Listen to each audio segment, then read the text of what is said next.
Hello, friends, and welcome back to 20 Questions With. For those of you who are new here, this is my fun way of introducing you to other costumers and costubers by asking them 20 silly questions. Today, we are talking to Vicky D'Incecco. Welcome to my channel, Vicky. Did I say your name right? Your last You name? did, yes. And Yes. hi, I read your thank you. website. Yeah, my dad even was like, "Oh, that's a good thing that you did there," because I mean, obviously he's struggled with the same thing Mm-hmm. forever. Mm-hmm. Can you tell us a little bit about your channel and what you do? Well, I am a shoemaker, and I like to document my process on my YouTube channel. That's basically the reason that I started the channel, was as a diary to document my progress from the point I was at in, what was it, maybe 2018 up until now. And because shoemaking is such a difficult trade, honestly, that requires so much time and so much skill, and I just wanted to be able to look back and notice, like, oh wait, I was doing that differently back then, and just see how it was improving. That's really cool. So yeah, so that's what I focus on. I essentially just, in the last maybe year and a half too, my interest, not my interest shifted, but my focus on shoemaking shifted, in that I started recreating the shoes from history that I've always loved and wanted to wear. And in a sense, because shoemaking and shoe design and shoe aesthetics are so different now compared to how they were in the eras that I love, I really wanted to, in a sense, like, learn from those shoemakers, like learn from them through the work they've left behind.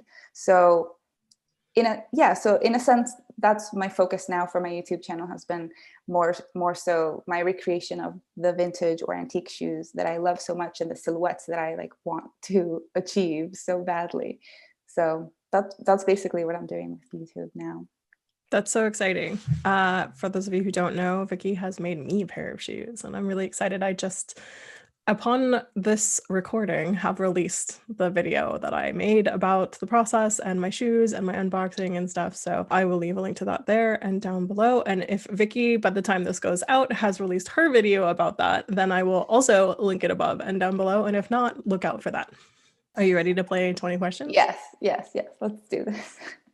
What is something that we would not expect about you? I feel like maybe I don't put myself out so much, so I feel like a lot of people don't really know me that well.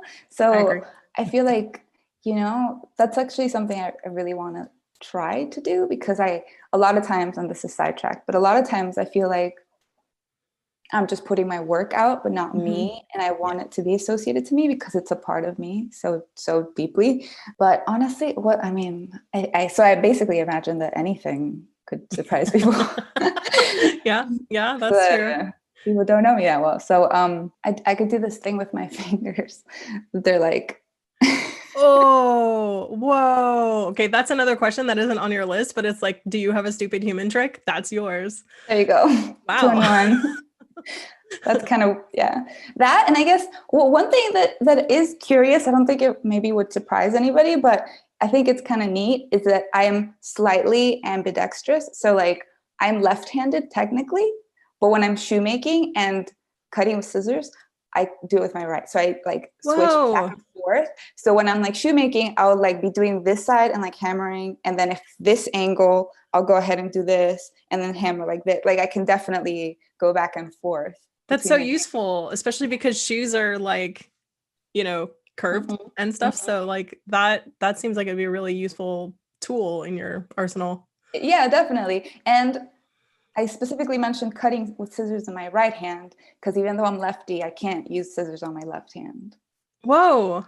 It's like crooked. Well, have you tried left-handed scissors? No, so that's the other thing. Yeah, I bet you. I have noticed, I've tried using hair shears with my left hand, and I've noticed that like they jam, Uh-huh. or like it doesn't cut, rather. And I've always wondered, like, wait, is there like scissors for left-handed people? So, Yes. Yes, there are. And I mean, like Amazon and stuff has it, but there are also like specific stores. The Simpsons has one in it. But yeah, really? there's left-handed stores that make like everything in them for left-handed people. So you might want to check that out because I bet you if you try left-handed scissors, you might do better with them. Yeah, maybe I should do that, because I've always joked that, like, I got held back when I was going into first grade, and I've always joked that was because I couldn't cut straight with scissors. You're like, oh no, what if that's really true? But actually, so I do know that there's stores for left-handed people. I know that there are certain items. I didn't think about scissors, but I do know there are certain items made for left-handed people. When I was like 13 or something, I got a calendar, those like tearaway calendars for left-handed people. So basically it gave you facts on every single day about a left-handed person. That's cool. On my birthday, the fact was that Queen Victoria, who also has the same birthday, was a left-handed person. So she was lefty, and we're both named Vicky, sort of. And May 24th is our birthday. That's awesome. So I've always found that kind of neat. When someone finds out what you do, what question do they always ask you? I guess the first question is, how'd you get into that? That's like generally like, or why shoes? A lot of times. Are awesome. I know. I mean, I don't understand the question, but it does get asked to me.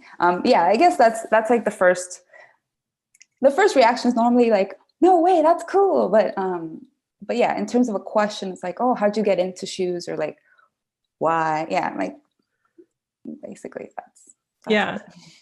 Mine was like, how much? Like, how can I get you to do that for me? I also very much want to know what the inside of those stripy shoes looks like.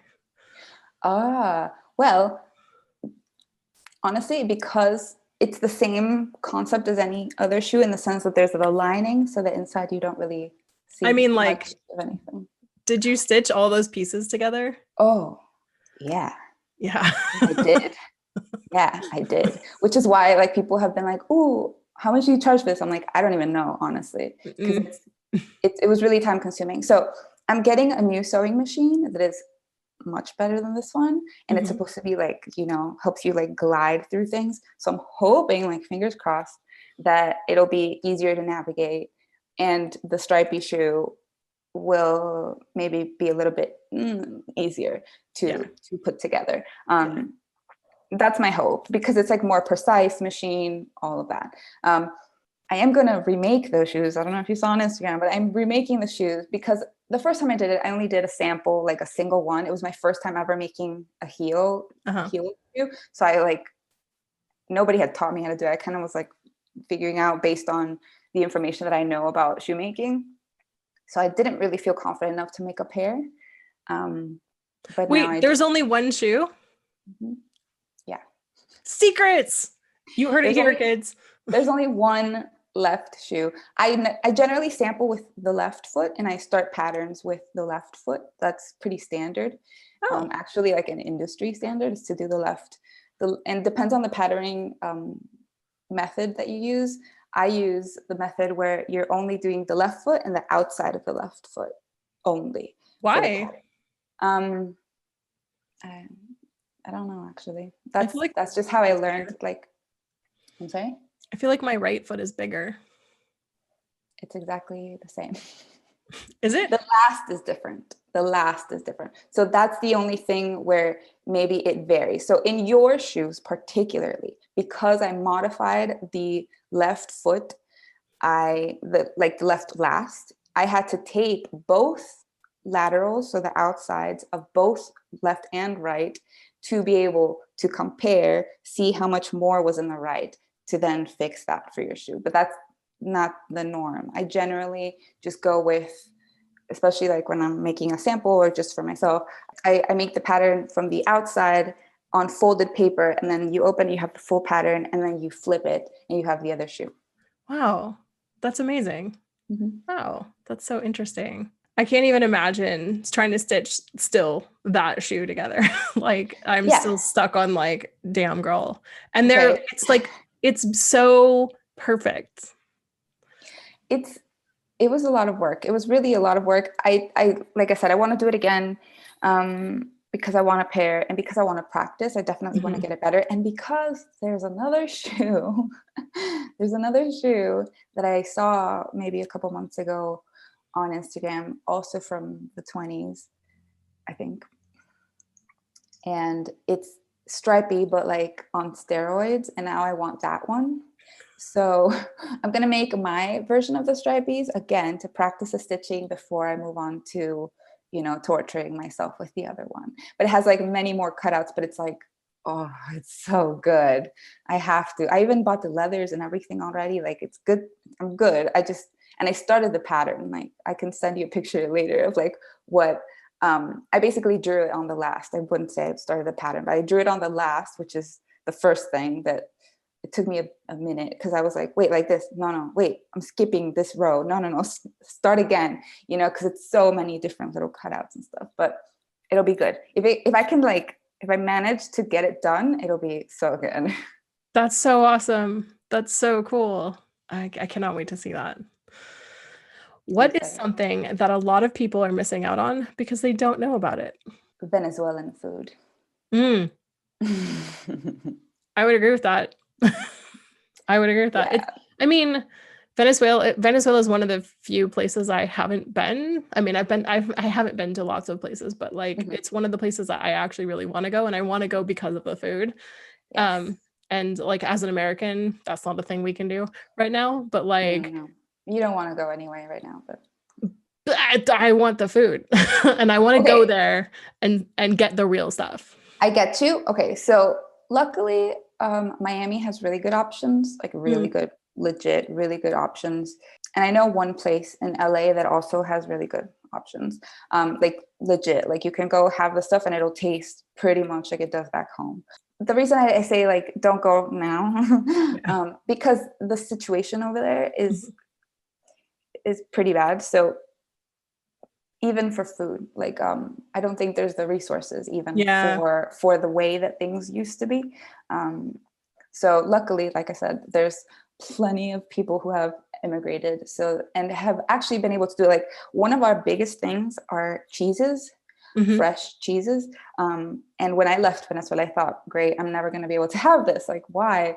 Because it's a fresh cheese. They couldn't export it and definitely couldn't import it here. Yeah. But people who have moved from Venezuela to the United States have started farms and cheeses, like Venezuelan cheeses made in the US with US standards. But it tastes just like back home. Okay, I'm going to need a list. Like, because I need to try this. And I also, I mean, whenever I'm allowed to travel, but I just got my shot, so it will be soon. And one of the first places I will go is LA. So I want to go to this place. Yeah. Yeah. If they're still open. Yeah. Definitely. Yeah. I'll let you know which one it is. It was in my time in LA, the best one that I found was that one. So I'll tell you which one it is. Cool. Yeah. I'm just like, I'm even going for Mexican food to go to LA because like San Jose is cool and we have some great taquerias, but like not quite the same. It is not the same. And also the Korean food in LA is choice. LA has a really good culinary scene. That's definitely one of the things that I miss. I mean, I live near San Francisco. We have an amazing culinary scene. That's true. It's not the same. Yeah, no, right. Right. It's like with everything. Yeah, it's exactly like I lived in Miami for a really long time. Likewise, leaving Miami, I was like, oh, but the food, because like I'm used to eating Cuban food and having access to really good Venezuelan food. And just like now, anytime we go back to Miami, like first stop is Cuban food and like Cuban cafecito and like, it's just good. And anywhere else, like you can go to like Porto's in LA and they have decent Cuban food, but it's not the same. Yeah. Porto's delivers, by the way. You can get frozen Portos. I know. Like in the whole country, I think. Yeah. So the best Cuban food I've ever had was I was coming out of like, I think Labyrinth of Jareth, which is a party that happens every year in LA. And it was like 4:00 in the morning and there was a Cuban food truck. And I got Cuban food at 4:00 in the morning. And I was like, this is single-handedly the best Cuban food I've ever had in my life. Like, yes. And I bet. That truck has disappeared from my existence. Like, I don't know what place it was. And I'm just like, no. So I've been like chasing the dragon ever since on Cuban food. Who is the most interesting person you've ever met?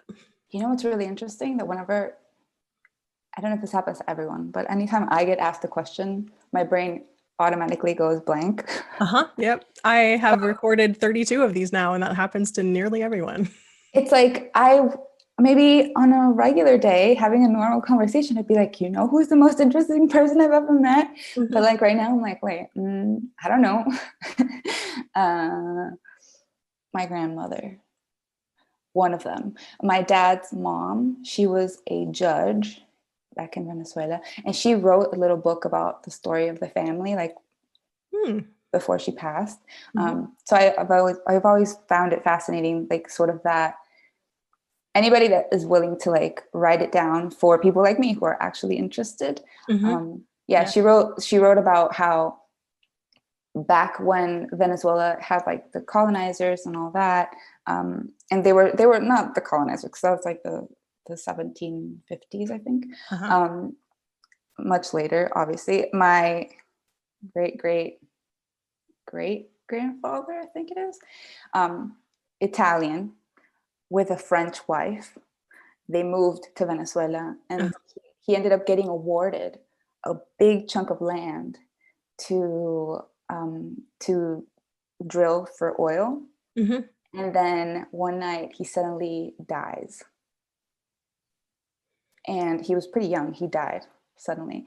And the lawyer who was in charge of all the paperwork, Marie, my great-great-great-grandmother, was like, I don't know anything about this. Can you help me? He was like, yeah, I got you. And then he ended up basically wiping him out. Yeah. And then the man who ended up taking the lands ended up becoming one of the richest men in Venezuela. That could have been you. Oh no. Yeah, basically. Oh no. Yeah, it wasn't meant to be. But fascinating enough, he dies, and then Marie goes back with her 3 children, decides to move back to Italy with her husband's family, and then by herself comes back to Venezuela with her 3 kids, teaches French and piano to get by and to like support her kids, and goes on from there. But I've always found that to be fascinating, like the fact that I even was allowed to read that story about her. So I'm grateful to my grandmother for having done that. She's a pretty strong lady as well. And then that story of Marie, I think, is pretty cool. But because to be a woman in like, what was it, maybe the late 1800s, by herself, taking a boat with her 3 kids to move to a third world country, like, hey, that's also a strong lady. You're leaving Italy, which is beautiful, and France, which is beautiful, and you're going to Venezuela, which is also beautiful. But like, what is the draw for her to Venezuela? Is it that she's not going to be treated that way? Is it like, that's the thing I want to know, is like, what, because she went back thinking it would be better there and then went, nah, it's better in Venezuela, let's kick it. Yeah. And I think if anything, her initial going back to Italy must have been maybe out of fear, because panic, being left alone, widowed, in a foreign country that's like still developing. I mean, I'm sure it was really hard, but back then, like going to Venezuela, immigrating to Venezuela was like a huge deal for people. People wanted to go to Venezuela. Venezuela has a really rich Italian community, or had, because of that. And likewise, after the Second World War, when my grandfather goes to Venezuela, there's like, everyone was like, especially like the young dudes, like right after the war, just wanted to like leave the old country and like go for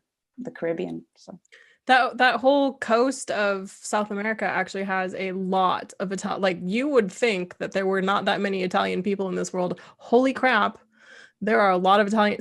So I did 3 weeks in Argentina. I've been to Brazil. Both of them are just packed with Italian people. And like, in fact, in Argentina, they're like national food dish. So when you go to any restaurant in Argentina, pretty much they have the same menu at everywhere. So there's a steak, because you're in Argentina. There's some fish, and there's spaghetti, because there are so many Italian people. Like, it's so on the menu everywhere. There's a huge, like, there was a huge amount of Italians going specifically to Argentina. Like, if you look at least anybody that I've ever encountered, they all have some sort of Italian last name. It's so common. And even their language, the Argentinian, the way that they speak is different, also influenced by that. They say a ch sound instead of an lia in their language. So instead of pollo, it's pocho. And so when I went there, I don't speak Spanish very well, but I can get myself around a restaurant. Like, I know everything that goes on the table. I know all the food. I know all the Mhm. things. And so, but I had to learn how to speak Argentinian Spanish in Yeah, you order like to. shifted a little bit. Yeah. Yeah. So, and then and then you go over to, so I went from there to Chile, and they have a thing with Argentina. Like their beef is long and hard because of arbitrary lines drawn across mountains and stuff.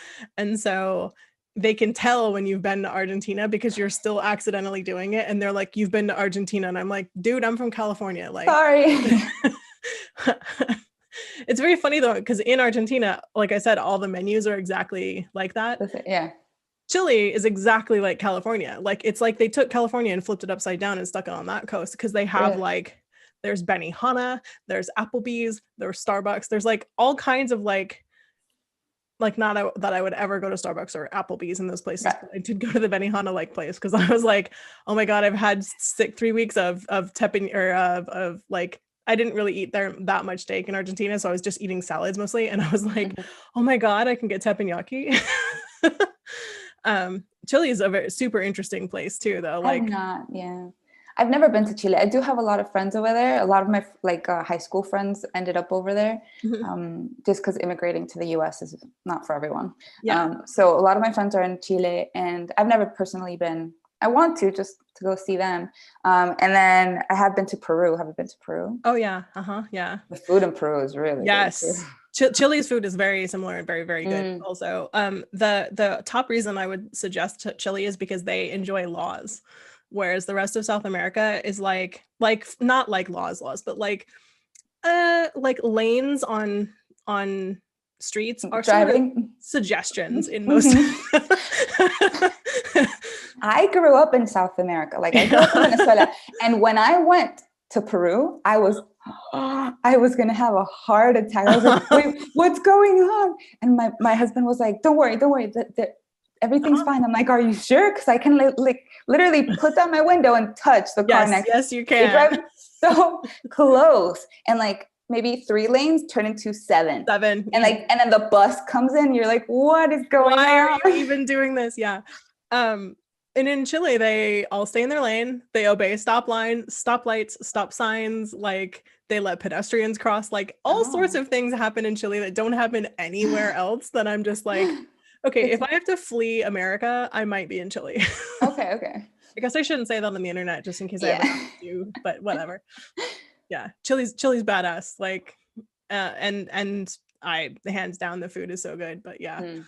So I mean, all of South America has amazing food. That is the thing that I actually think is my answer for what is the thing people don't know about that they're missing out on, is just South America. Like, it's everybody always talks about wanting to go to Australia or Asia or Europe or whatever, and I'm like, actually, Africa and South America Yeah. both have it going on. Like, Yeah. they're amazing places, and like, I get why people go to South America and they don't come home.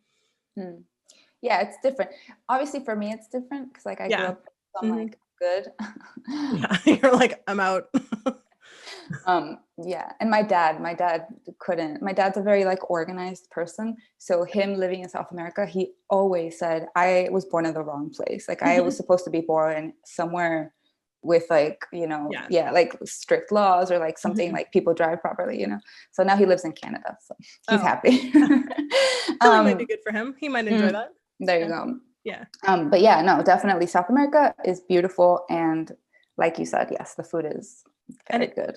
It's also just like still kind of wild down there. Like you can, like, I went from Chile to Bolivia and into Bolivia, very far into that country, and I was not ever on a road. Like you drive where you want kind of thing. Yeah. And like when I say it's wild, it's like untamed completely, and it's awesome. But that was also like growing up when I moved to the United States for the first time when I was little.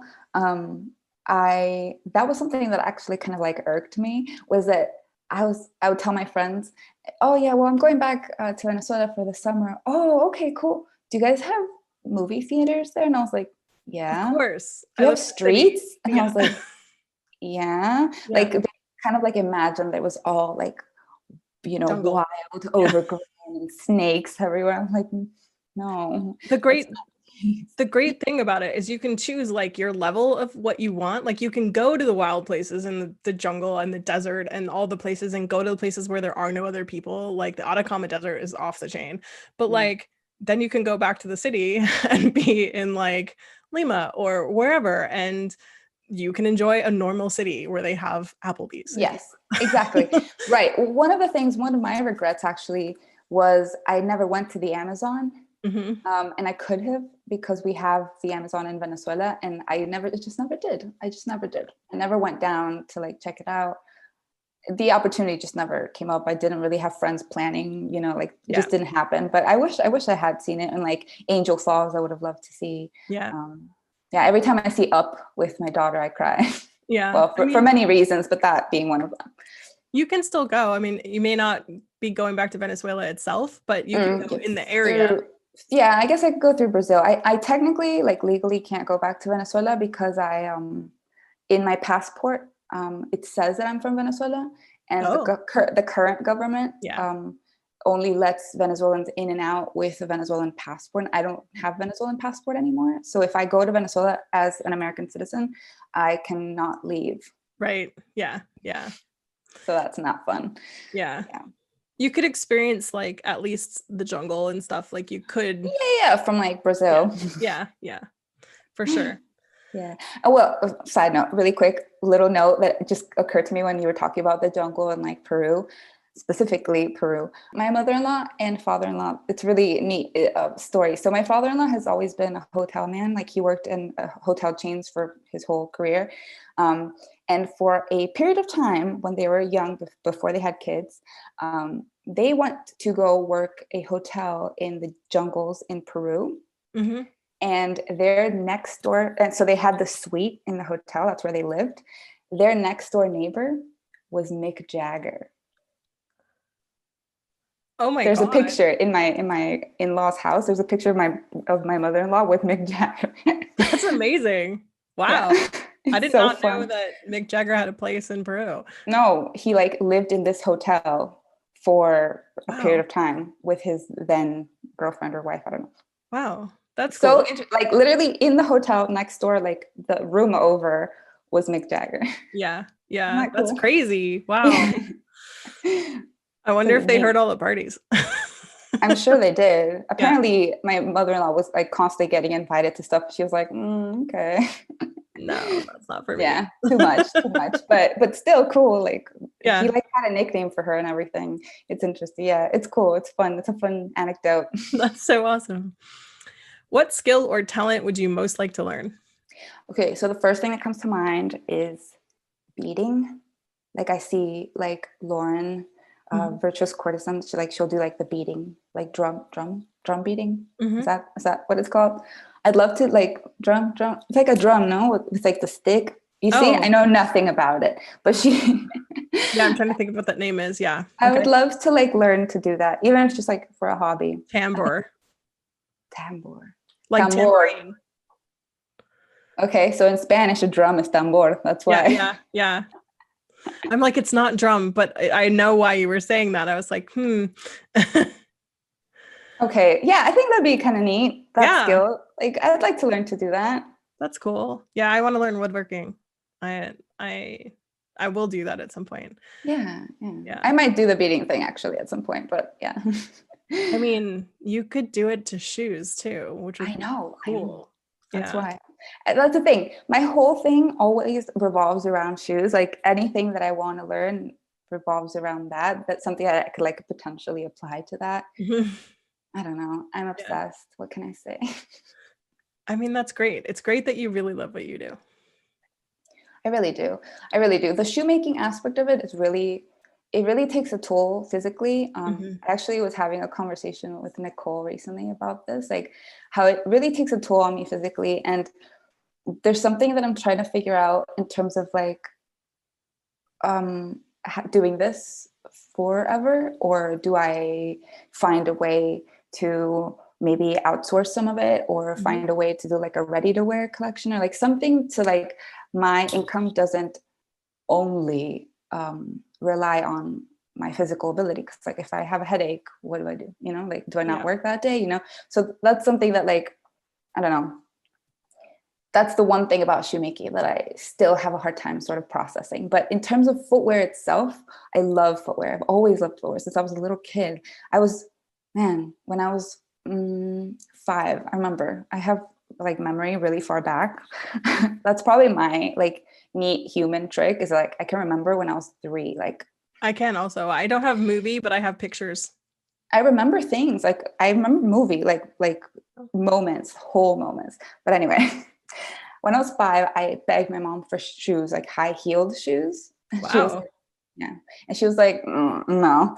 Yeah. So I would always beg. And like, because she wouldn't give them to me, I like would make them out of paper and like cardboard and like try to like make myself a pair of heels. And then I made her promise because I had a friend at that time. When I was like 6, I had a friend who was 12 and she got heels. It was like maybe you know, your height heels, like the ones I made for you that are not like high heels, but they're, you Right. know, a Yeah. heel. She had shoes like that. And I was like, so she's 12. When I'm 12, can I get shoes like that? And she was like, sure. I held on to that. When I turned 12, I was like, Give it. hey, Yeah. where are my heels? My mom was like, oh, you're serious? I'm like, hell yeah, I'm serious. So it's always been a fascination for me. I've always loved shoes and like the construction of shoes and the design of shoes and the lines and all that. So like that's to me something that even any skill, anything that I want to learn goes back to that. Even if one day I don't hand make them myself and like I have somebody helps me, like it's still a thing where like I'm so involved in the whole process of it all around. I love Have it. you considered teaching? I mean, it's crossed my mind. It has crossed my mind. Because there's nobody who teaches this. That's the problem. Like it's such a dying art because everyone is like a hoarder. Yes. So there are a lot of people who are hoarders of their information. And when I was starting, I had a really hard time on understanding what was going on because the people who were posting videos about it were doing it without any information, which in turn, go figure, I've done the same thing and I feel terrible about it.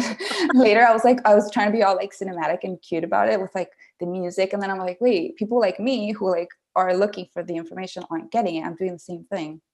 But anyway, I caught myself. But there are actually shoemakers who teach. So there are a few. That's where I struggle sort of to say, yeah, I'm just going to go for it, is because I feel like there's people who have been doing it for 40, 50 years who can probably teach you a little bit better than I can. So I have a hard time with that idea. I think of it, yeah, maybe I could certain aspects of it, but then I kind of think like, well, but this guy But has been there's doing always this for somebody so better. long. Like even if you had 50 years, you could be know. like, well, there's a guy down the street that has 70 years. So I know. Yeah, like, you're right. and also like, I don't want to ask a guy with 50 years of instruction, but I'm totally willing to ask you. That's the other thing. That's the other thing that I have thought about, is the fact that I, in a sense, I'm like building relationships and a community around my work and what I'm doing. And because I maybe do things differently to what like the master shoemakers are doing, but I'm still doing it and it still works. And maybe that helps other people as well. I have your shoes. You are a master. Thanks.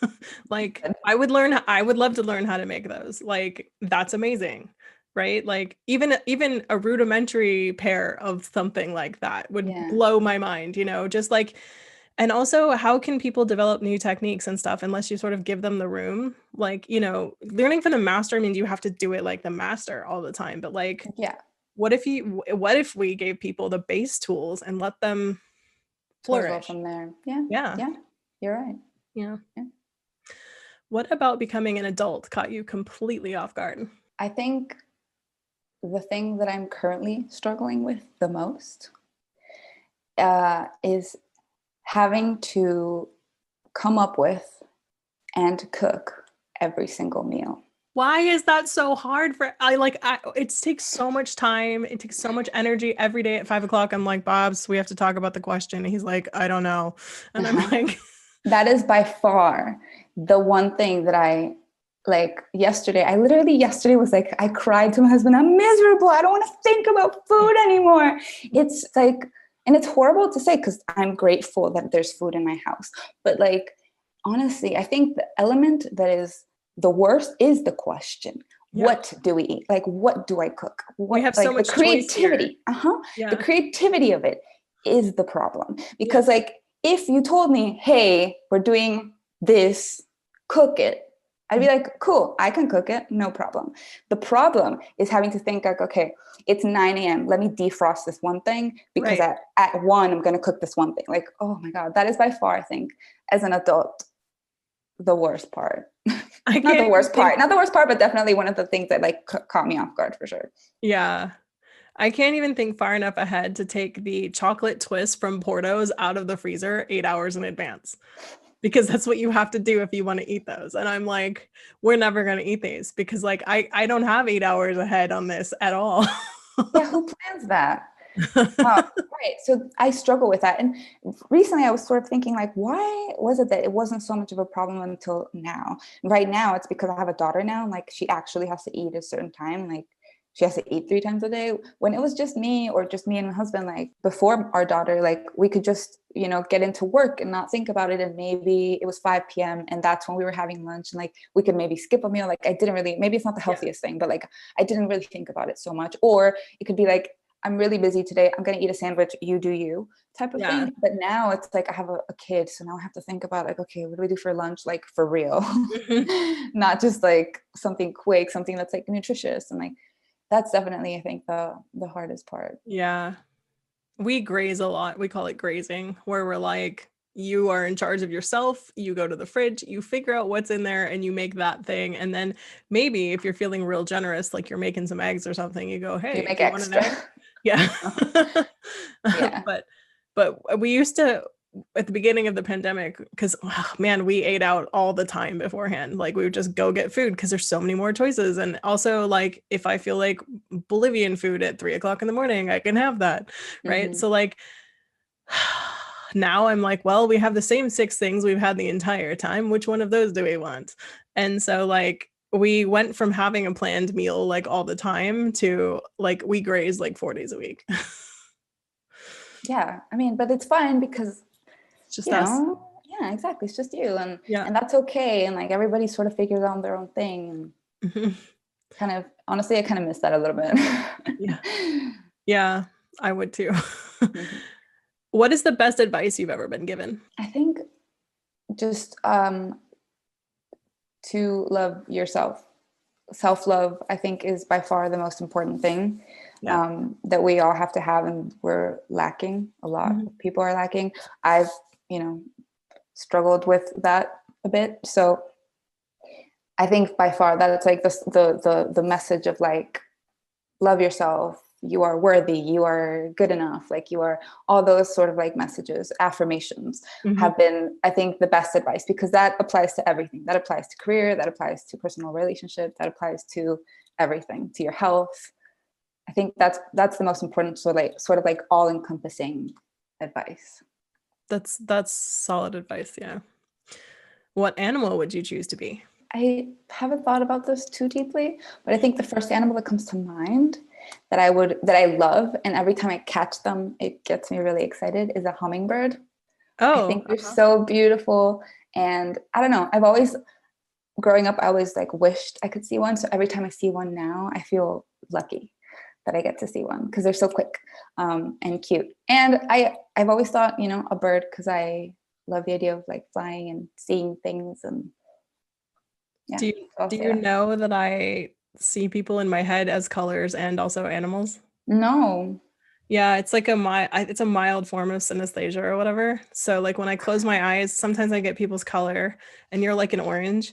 And then sometimes I get animals and that's less often, but you're a bird for sure. Yeah. Cool. So that's cool. I really like asking people that question because I get to find out if like my mental image of them is the same as theirs, Yeah. which is cool. Yeah. That's so cool. Yeah, definitely a bird for sure. Yeah. We have hummingbirds in our backyard because we have a pond and lots of like places that they want to be because they eat the bugs off the pond and whatever. And we have lots of flowers and stuff for them. So We have two that fight with each other though. There's like two males in the area that are like constantly doing battle outside, and hummingbird battles are like nuts. Like you should, Really? yeah, YouTube it sometime. Like they have slow-mo male hummingbird battles. They're vicious. Yeah. I'm going to look into that for sure. I've never seen anything like that. In our house in LA, we had hummingbirds. So I used to see them a lot. And then I saw on 2 occasions little nests. And it's Mm-hmm. so cute because they're so They're small. so small. Yeah. Yeah.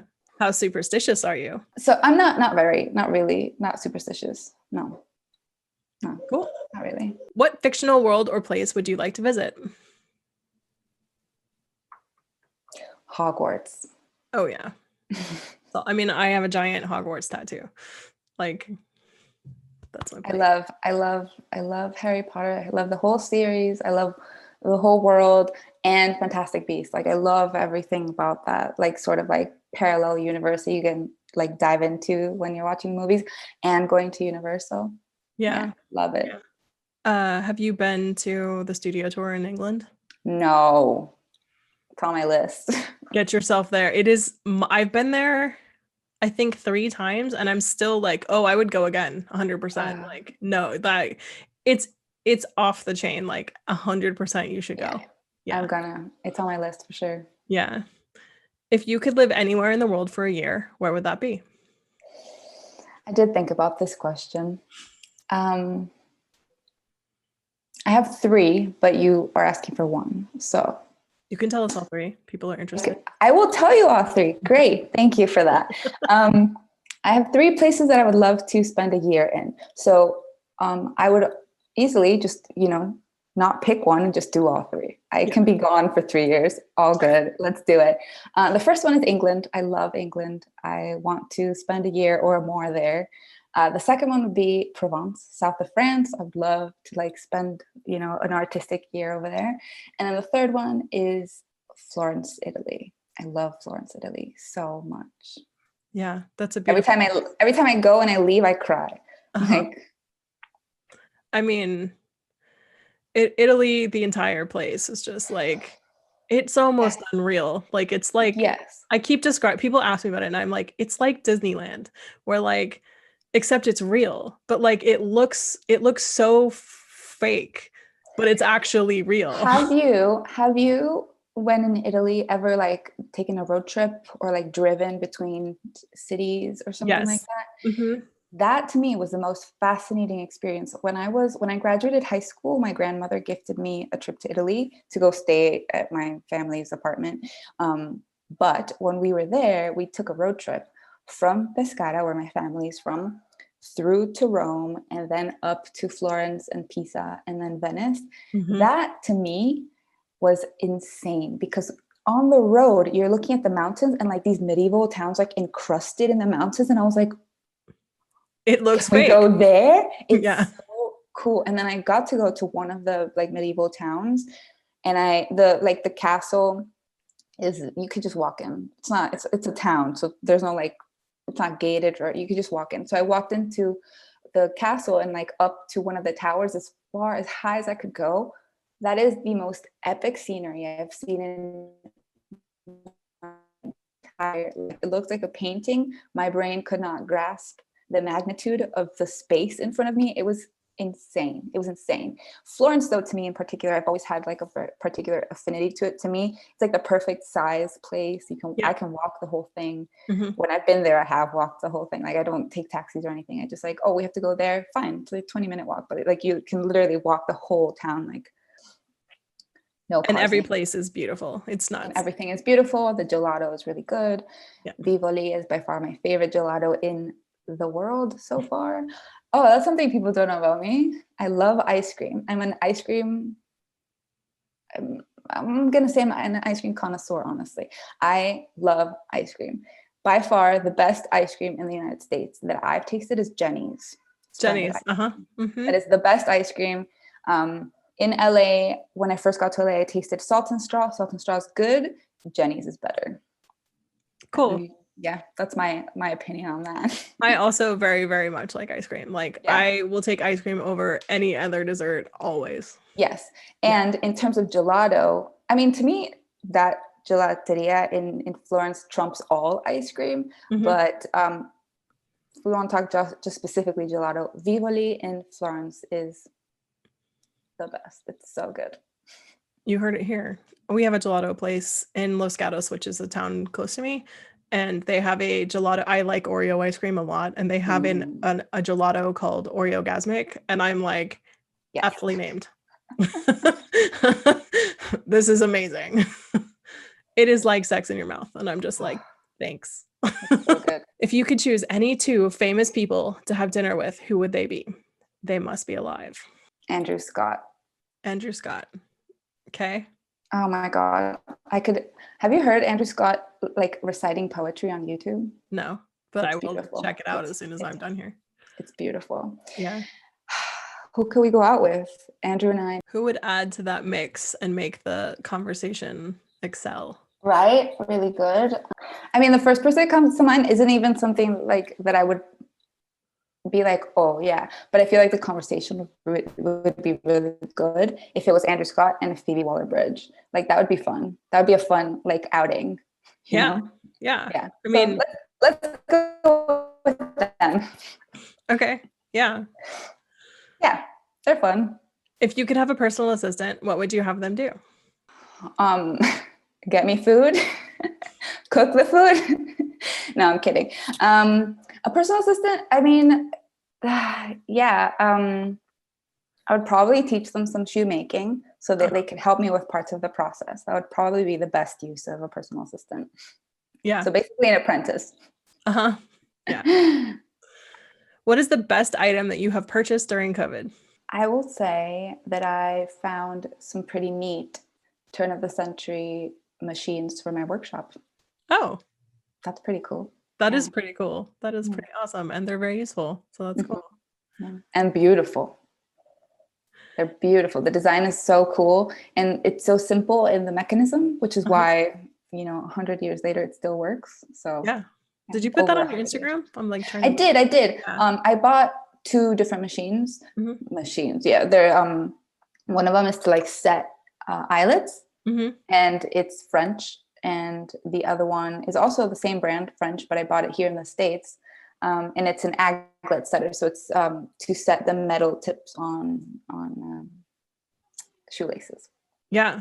I kind of want one of those because I would like to put aglets on corset strings, which are weirdly also shoelaces.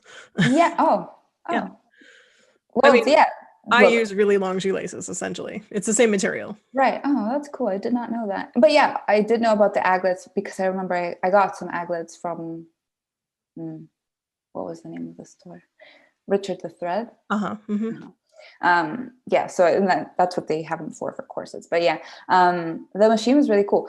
Look, I've only encountered it 3 times, and I wanted it, and it was in France, and it was like, do I want to pay that for that machine? I don't know. And then randomly, I decided, let me just do one more search before I buy this. And I searched the name of the company, Daudet, and I put aglet press. Like I just put Daudet or something or Daudet Paris, and something came up, and it was the image, but the title on eBay was wire cutter. Don't know what this is. Daudet Paris. I was like, and they were selling it for like $20. That is the best possible thing that can happen. And I was like, no way. And I messaged him really quickly. Smash. Like, does it work? Yes, great. I bought it, and it was here in Ohio or something like that. I could not believe it. It was filthy, but I was like, I don't care. I'll pay. I'll clean it, because the other ones I was finding were maybe 200 or something like that. Yeah. So getting it for 20 was pretty decent. Yeah. That is a treasure that you found right there. Yeah. If given the option to time travel to your past and give yourself a 1-sentence piece of advice, what age would you choose to go, and what would you say? I would probably go back to when I was 14, and I'd say everything's going to be okay, and don't try to fit in so much. Yeah. It's funny. Everyone says some variation about that, and I feel like we should all take this to heart when our kids are that age and be like, hey, this is what I would say to myself. So I'm going to say it to you, you know? I definitely think that I have noticed that that's a common response. I think in general, not just like within your series, I've noticed that, but also just in general, if you hear people talking about that, that's generally what you hear. And I think that like there's like an issue that we have to deal with, like not deal with, that we have to address. Yeah. I think there's something like on a society level that we have to address, like why are kids feeling this way? I understand obviously like puberty and all these changes are really difficult in general, but what is going on that is making people think back and want to say that to themselves, you know? My particular case applies to something that was like life-changing, but beyond that, like the fit-in part really is something that I think also. Well, I think it is kind of a biological imperative, and it is something that we do where, like, you know how you go through the change of like pushing your parents away and you go through the change of whatever. I think we actually do go through a change where like biologically we are designed to try to fit in with our tribe. And then another one where we're trying to differentiate ourselves from the tribe. And Makes sense. so I think it might not be something we get to control. I think it might just be our instinct to try to fit in and then to realize we don't need to. Like, this may be a time immemorial thing. That's true. Yeah, you're right. Maybe it is just that. Mine is always like, I would go back to when I was 18 and I would say, do not get any credit cards. Don't do it. Yeah. Yeah. Let me teach you about compound interest. Yeah, one of those adult things for sure. Yeah. Okay, here's your dead guy question. If you could meet any historical figure and ask them only one question, who would it be and what would you ask? I mean, I know who I want to talk to. I mean, why do all my answers are like there's two. But there's definitely one in particular. But what would I ask? Who is the one? Jentorni. Yeah. Yeah. Pietro Jentorni would be the person I would love to just sit and talk about a few things. I mean, I think my questions would be technical, just in terms of the construction of his shoes and the knowledge that he died with, he took to the grave. But I would definitely like to, to learn from him at least a little bit. So yeah, I would just ask him some technical questions. Did you know, side note, that Jentorni actually had the intention to start a shoemaking school? Oh, wow. But never did it. Oh man, the like lost history that is involved there. Yeah. That's heartbreaking. If you could have any artifact, piece of art, or thing from any art gallery, what would you have? Yeah, definitely know the answer to this one too. I would definitely have a pair of Pietro Jentorni shoes. I've never been able to see any in person because the museums that I've been to don't have them out when I've been there. And I've never been able, I've never received access to go and see them and hold them. I just want to hold them. Have you requested access? Because you can. I did request access right before the pandemic, and I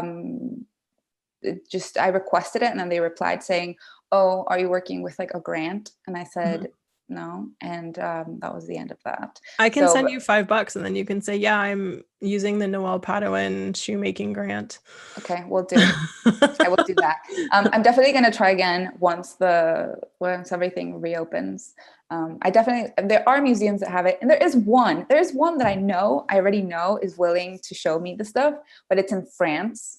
Oh, yeah. But I got to get myself over there. They have a very big collection of his shoes, actually enough to have had a full show of just his shoes. Wow. So that's incredible. Yeah.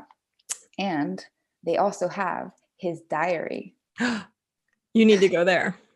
Yeah, it's handwritten by his wife because he didn't know how to read or write. But he dictated it to his wife, and they have it. They have the diary, and it was on display at this show, and as well as the shoes. But I've spoken to them; they're really nice, and I'm sure they would let me go and see the shoes and that's amazing. Study them. Yeah, that's also a write-off for your business. You know that, right? Yeah. Yeah. So research. Yeah, absolutely. Yeah, but in terms of, yes, what would I have? A museum piece? I would love to own a piece of his, and just keep it like in a crystal box. And yeah, yeah, for sure. You wouldn't wear them. Oh no, no, no, no, no, no. I wouldn't. I This mean, is how I feel about wearing your shoes. I would love to try it on to see how Mhm. it feels. If it was my size, I would love to see how it feels. But yeah, no, I don't think I could. Yeah. How long would you last in the zombie apocalypse? This is question number 20. Oh no, I die like right away. No, no. I am not about that life. Listen, I can appreciate why shows like Walking Dead can be good. Uh-huh. And I like technically like it, right? But I can't watch it because I get too stressed out. I'm Yeah. too stressed out by the idea of zombies. I would not survive. I would just be like, listen, I'm not gonna, when you have like dreams that you're like running away, that's Uh-huh. like the worst dream ever. I don't wanna be there. So just Right. like, let's just get this over with. That's it. I would definitely not. Mm-mm. I say this now, but then I can also be pretty crafty and like figure out ways to do it. But when it comes to like running from zombies and like that whole stress, I just cannot deal with the stress of the zombies. So yeah. You? I actually was the person who couldn't watch The Walking Dead because I found it too boring. Like I got into episode like 3 and there was two chicks in a boat talking to each other for like a half an hour about their dad issues or something. And I was like, F this, I want a body count. Like Well, I don't watch this. yeah, I get that. That's like that part of the show, yeah. But the like running away from Yeah. zombies and like when I mean it's old, so I'm sure I'm not spoiling it for anybody, but when they're like in the jail, right? And like the zombies are just like in the periphery, like Uh-huh. I don't know. No, that's so scary to know Yeah. that they can like get in. Oh, and like running from point A to point B and like trying to like not get caught. Yeah. This is And why I run towards zombies because I'm just like, I want to be a zombie. Like that seems like that's fun. why. That's why. Like, let's just yeah. How long would I survive? Nah, not at I all. want to be part of Let's the just winning team. yes, yes, exactly. I'm not trying to run away. No. All right, super controversial bonus question time. Mm. Is a hot dog a sandwich and why? I mean, I've seen you talk about this, but I haven't looked into any of like what people like the arguments of it. Mhm. I'm gonna go ahead and say sure. Because to Sure. me, sure, yes. Yeah. Because to me, a sandwich is like with stuff in it. Yeah. Listen, Stop. I arepas are this Venezuelan food that it's like a cornmeal round thing that we open and stuff. In Uh-huh. this country, I've heard it been called a sandwich. Yeah. I wouldn't have thought of it, but I guess technically it could be a sandwich. Sure. So yes, sure. Your hot dog is a sandwich. Yeah. Sure. All right. Cool. All right. Thank you for joining me today, Vicky. I will leave a list of Vicky's accounts down below so that you can go check her out and show her some love. And if you'd like a pair of shoes, that is a thing you can do. Yes. I gotta warn you, it takes a while. Yes, it does. If you like this video, please do give it a thumbs up and leave me a comment down below letting me know what you guys are up to. And I will see you soon with another video. Bye, guys.